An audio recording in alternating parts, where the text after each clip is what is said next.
इसीलिए मैंने सोचा आपको फोटो दिखाई देती हूँ।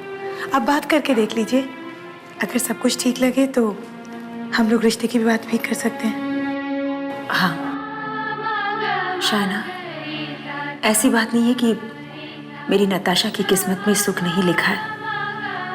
लिखा है, सिर्फ हमें उसे ढूंढना होगा। जी मम्मी जी, मैं भी यही चाहती हूँ,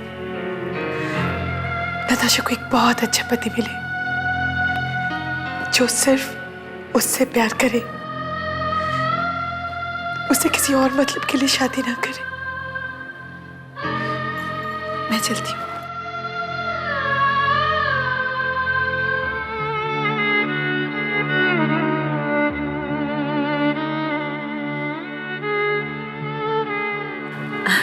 निशा, अच्छा हुआ तुम आ गई। ये तस्वीर देखो, शायना लेकर आई है नताशा के लिए। अच्छा दिखता है ना? मम्मी जी, वो सब तो ठीक है, लेकिन आप बताइए, आप क्या सोचती हैं? लड़का अच्छा दिखता है और खानदानी भी है। लेकिन फिर भी मम्मी जी, हमें इनके खानदान की पूरी छानबीन करनी चाहिए। आफ्टर ऑल ये नताशा की जिंदगी का सवाल है। हाँ, लेकिन ये शायना कर लेगी। हाँ, शायना भाभी तो कर लेगी, लेकिन हमें अपनी तरफ से कोई कसर नहीं छोड़नी चाहिए। मैं खुद इनके खानदान की छानबीन करूंगी। हाँ, बहुत अच्छी बात है। अच्छा मम्मी जी, फिलहाल आप आराम कीजिए। Good night. Good night. इस बार मैंने जो चाल चली है उसे तुम मात नहीं दे पाओगी शायना। बहुत जिल्लत सही है मैंने इस घर में, अब तुम्हारी बारी है। मम्मी जी, ये लड़का वैसे बहुत अच्छा है, हमारी नताशा के साथ तो। मम्मी ठीक है शायना, तुम बना लेना। वैसे भी घर में बनाए हुए अचार में जो स्वाद होता है वो बाजारू अचार में कहाँ, है ना नताशा? हाँ मम्मी। मम्मी जी, आपने उस लड़के के बारे में मुझे जानकारी हासिल करने के लिए कहा था ना, मैंने सब कुछ पता लगा लिया है। कौन सा लड़का मम्मी? अब वो नताशा, तुम्हारे लिए लड़का देख रहे हैं नताशा, तुम्हें नहीं पता? देखो नताशा, आखिर एक न एक दिन तुम्हें शादी तो करनी पड़ेगी। वैसे भाभी, जो लड़का आपने सजेस्ट किया था वो तलाकशुदा है, उसे तो 8 साल का एक बेटा भी है। मैंने सब कुछ पता कर लिया है। नताशा,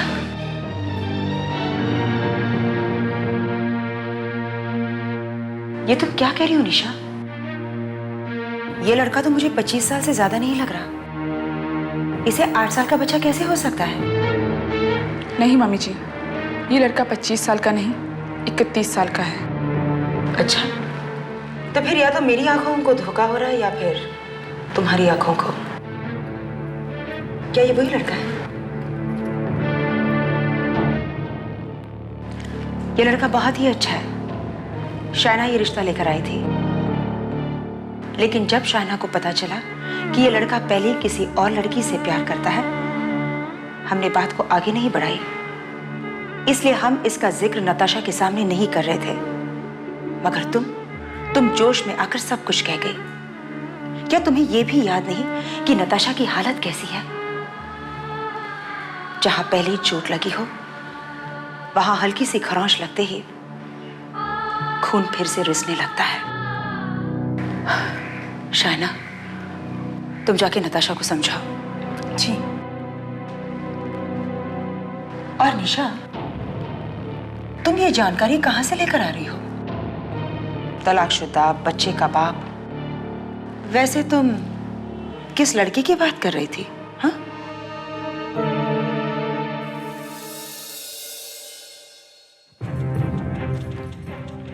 निशा, तुम इसी लड़के की बात कर रही थी ना नताशा के लिए? मान्य का कजन। ये लड़का 31 साल का है और इसकी एक शादी टूट चुकी है। तुम्हें सब कुछ पता था निशा, फिर भी तुमने ऐसा क्यों किया? क्यों मुझे फोटो दिया मम्मी जी को दिखाने के लिए? क्या मतलब है इसका? देखिए भाभी, मुझे जैसे ही पता चला मैंने मम्मी जी को बता दिया। झूठ, तुम्हें सब कुछ पता था। वो तुम्हारी बेस्ट फ्रेंड का कजन है और मुझे ये भी पता है तुमने ये सब क्यों किया, मुझे मम्मी जी की नजरों में गिराने के लिए। लेकिन इसके लिए तुम इतनी नीचे गिर गई? अगर ये सब मम्मी जी को पता लग गया तो?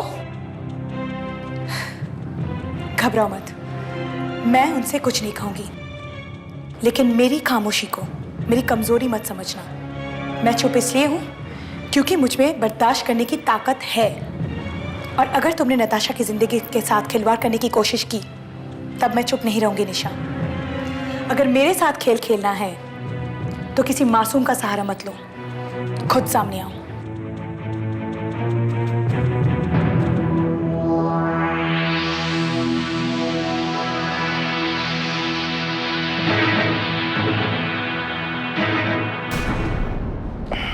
कुणाल, कभी कभी नकुल को भी ऑफिस जाना चाहिए, आखिर उसे भी तो बिजनेस को समझना है ना? डेफिनेटली माँ। वो तो ठीक है मामा, लेकिन अगर सब लोग ऑफिस चले जाएंगे तो घर पर कौन रहेगा? I mean, किसी ना किसी को तो यहाँ रहना चाहिए ना। कोई बहानेबाजी नहीं चलेगी। हाँ? अरे ये निशा भाभी कहाँ चली गई? उनकी कॉफी ठंडी हो रही है। हेलो। हेलो बेटा, मैं तुम्हारी शीला आंटी बोल रही हूँ। रमोला है घर पे? हाँ आंटी जी, 1 मिनट में अभी बुलाती हूँ। सुनो, तुम निशा हो ना? देखा, एक ही मुलाकात में आवाज पहचान ली। उस दिन तुम सबसे मिलके बहुत अच्छा लगा।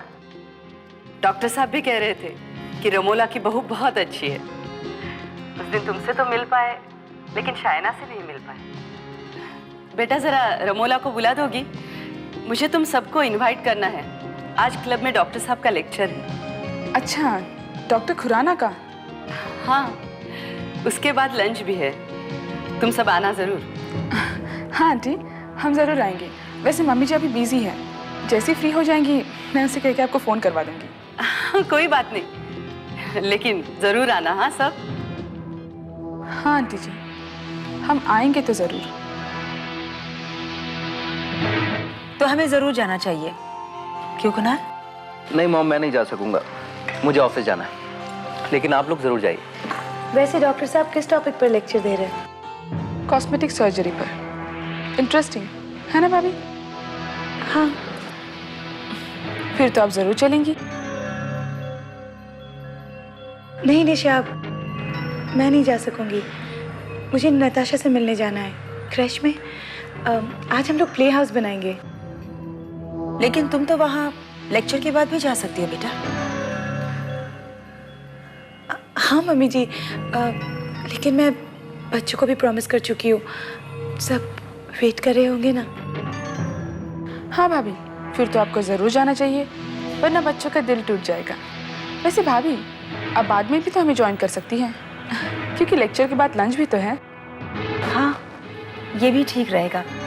वैसे हम लंच पे कुणाल को भी इनवाइट कर सकते हैं, है ना? हाँ मॉम, यही अच्छा रहेगा। वैसे सारा दिन ऑफिस में काम करके बहुत थक जाता हूँ मैं। आप लोगों के साथ लंच करूँगा तो अच्छा लगेगा मुझे। क्यों शायना? हाँ तो कुणाल, तुम शायना को भी अपने साथ ले आना, ओके? ठीक है मॉम।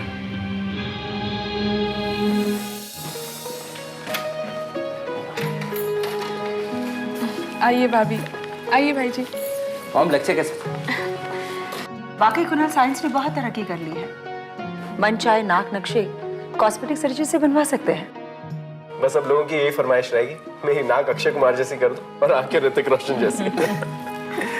पहचान जरूर बदल सकती है, लेकिन इंसान नहीं। दिल और दिमाग तो वही रहेगा ना।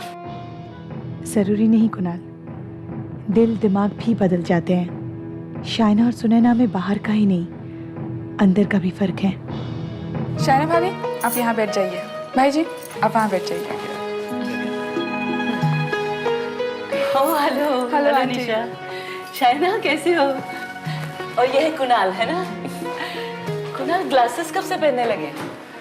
बस मिसेस खुराना, उम्र के साथ साथ आंखें भी कमजोर हो जाती हैं। वैसे भी जिम्मेदारियों का बोझ भी होता है बड़े बेटे पे, है ना?